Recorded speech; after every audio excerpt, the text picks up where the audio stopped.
Breaking news చూస్తున్నాం. తెలంగాణ కాంగ్రెస్ శాసనసభాపక్ష సమావేశం మరి కాసేపట్లో జరగబోతుంది. రంగారెడ్డి జిల్లా శంషాబాద్ లోని నోవటలో ఈ భేటీ జరగనుంది. ఉదయం 11 గంటలకు సీఎం రేవంత్ రెడ్డి అధ్యక్షతన ఈ సీఎల్పీ సమావేశం జరగబోతుంది. ఇందులో 4 అంశాలపై ప్రధానంగా చర్చించనున్నారు. భూభారతి, సన్నబియ్యం, ఇందిరమ్మ ఇల్లు, ఎస్సీ ఎస్టీ వర్గీకరణపై చర్చ జరగబోతుంది.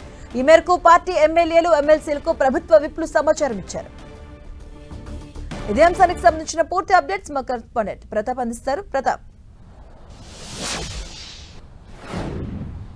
మరి కాసేపట్లో శంషాబాద్ నవోటల్ హోటల్లో సీఎల్పీ కాంగ్రెస్ శాసనసభాపక్ష సమావేశం జరగబోతుంది. సీఎం రేవంత్ రెడ్డి అధ్యక్షన ఈ సమావేశానికి సంబంధించిన ఇప్పటికే ఎమ్మెల్యేలకు కూడా సమాచారం అందించారు. ఎమ్మెల్యేలతో పాటు ఎమ్మెల్సీలు అందరూ కూడా ఈ సమావేశానికి అటెండ్ కానున్నారు. ముఖ్యంగా ఈ సమావేశానికి ఉద్దేశించి 4 ప్రధానంగా అంశాలను అయితే తీసుకోవడం జరిగింది. భూభారతి, సన్నబియ్యం, అదేవిధంగా ఇందిరమ్మ ఇళ్ళు, ఎస్సీ ఎస్టీ దానికి సంబంధించి ఎస్సీ వర్గీకరణకు సంబంధించిన అంశాన్ని కూడా ప్రధానంగా ప్రస్తావించబోతున్నారు. సో ఈ 4 అంశాలకు సంబంధించి ఎమ్మెల్యేలకు దిశానిర్దేశం చేయాలని చెప్పేసి సీఎం రేవంత్ రెడ్డి నిర్ణయించారు. ముఖ్యంగా ఈ 4 అంశాలు కూడా కాంగ్రెస్ పార్టీకి ఒక మైల్ స్టోన్గా నిలుస్తాయంటూ కూడా కాంగ్రెస్ పార్టీ వర్గాలు చెప్తున్నాయి. ముఖ్యంగా భూభారత్ సంబంధించి చూసినట్లయితే గతంలో ధరణికి సంబంధించి చాలా ఇబ్బందులు ఎదుర్కొన్నారు. కాబట్టి రైతాంగం భూమికి సంబంధించిన అంశాలు చాలా ఇబ్బందులు ఎదుర్కొన్న అంశాలను అన్నింటి కూడా షార్ట్అవుట్ చేసేందుకు కూడా ప్రభుత్వం ఒక నిర్ణయం తీసుకుందని చెప్పేసి సీఎం రేవంత్ రెడ్డి కూడా ఇప్పటికే నిన్న కలెక్టర్ల సమావేశంలో కూడా చెప్పడం జరిగింది. నిన్న కలెక్టర్లకు కూడా భూభారత్ని చాలా ప్రెస్టేజ్గా తీసుకున్న అంశానికి సంబంధించి కూడా కలెక్టర్లకు దిశానిర్దేశం చేయడం జరిగింది. నిన్న పైలట్ ప్రాజెక్టుగా ప్రారంభం చేసి 4 మండలాలను కూడా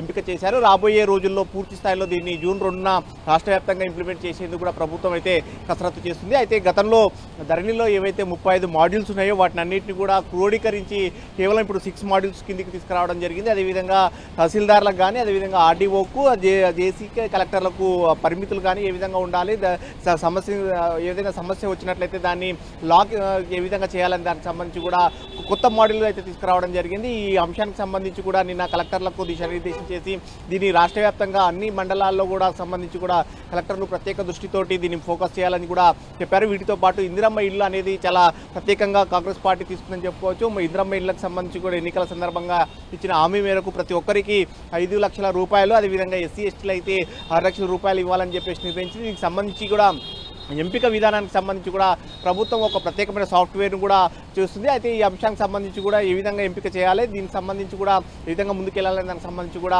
ఎమ్మెల్యేలకు దిశానిర్దేశం చేయనున్నారు. ఎందుకంటే ప్రతి నియోజకవర్గానికి సంబంధించి లోకల్గా ఉండేది ఎమ్మెల్యేలే కాబట్టి దీనికి సంబంధించి భూభారతి కానీ, అదేవిధంగా ఇందిరమ్మ ఇళ్లకు సంబంధించిన కానీ ఈ అంశాలకు సంబంధించి కూడా ప్రభుత్వం తీసుకున్న నిర్ణయాలను వారితో సమర్థవంతంగా గ్రౌండ్ వర్క్లోకి తీసుకెళ్లాలని కూడా ఆలోచన చేస్తుంది. అది మరోవైపు సన్నబియ్యం అనేది కూడా చాలా కీలకంగా భావిస్తుంది ప్రభుత్వం.